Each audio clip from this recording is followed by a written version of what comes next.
थुंग थुंग कंधे पर बोरा लटकाए दिन भर गलियों में भटकता रहता। इधर उधर पड़ी प्लास्टिक की बोतलें और पुरानी चीजें उठाता रहता। फिर शाम को उन्हें बेचकर 2 वक्त की रोटी कमाता।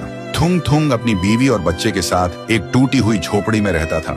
गरीबी इतनी थी कि कभी कभी नमक रोटी भी नसीब नहीं होती थी। भूख मिटाने के लिए पेड़ों के पत्तों का सहारा लेना पड़ता। फिर भी थुंग थुंग ने कभी चोरी का सहारा नहीं लिया। एक दिन थुंग थुंग थका हारा श्मशान के पास बैठा था। शाम ढल चुकी थी और हवा में जले हुए लकड़ों की बू थी। तभी उसे मिट्टी के नीचे से हल्की सी रोशनी चमकती दिखी।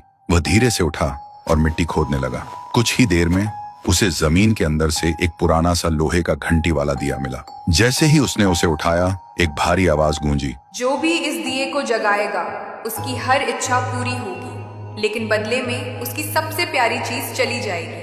थुंग थुंग का दिल जोर जोर से धड़कने लगा। वह मन ही मन सोचने लगा, सबसे प्यारी चीज मतलब क्या?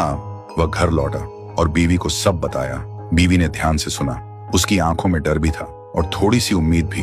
फिर बोली, 3 दिन से बच्चा भूखा है, क्यों ना पहले खाना मांग ले। थुंग थुंग ने कांपते हाथों से दिया जलाया और धीरे से बोला, हे दिए, मेरे भूखे बच्चे के लिए अनाज दे दो, बस पेट भर खाना दे दो। अचानक पूरी झोपड़ी अनाज और रोटियों से भर गई। बीवी खुशी से रो पड़ी।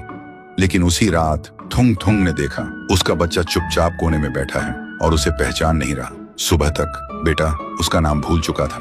थुंग थुंग टूट गया, लेकिन घर में अनाज था और भूख खत्म हो चुकी थी। उसने खुद को समझाया, बाद में बच्चे का इलाज करवा लूंगा। फिर उसने सोचा, एक और बार इस्तेमाल कर लेता हूँ। इस बार उसने मांगा, हे दिए, पक्का मकान और दुकान दे दो। पलक झपकते ही टूटी झोपड़ी की जगह एक सुंदर पक्का घर बन गया और बगल में भरी हुई दुकान खड़ी थी। थुंग थुंग खुशी से बीवी के पास दौड़ा, लेकिन उसने देखा उसकी बीवी पत्थर की मूर्ति बन चुकी थी।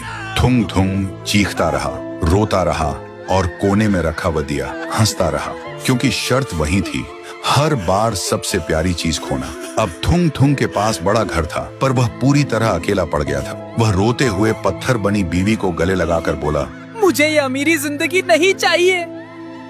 मेरी बीवी और बच्चे को पहले जैसा कर दे, भले ही हम भूखे रहे। दिए की हंसी अचानक रुक गई। एक तेज रोशनी हुई। जब रोशनी हटी, न पक्का घर था न अनाज का ढेर। फिर वही पुरानी टूटी हुई झोपड़ी थी, लेकिन सामने उसका बच्चा खेल रहा था और बीवी मुस्कुरा रही थी। थुंग थुंग ने सुकून की सांस ली और उस मनहूस दिए को वापस श्मशान ले जाकर मिट्टी में हमेशा हमेशा के लिए दफना दिया।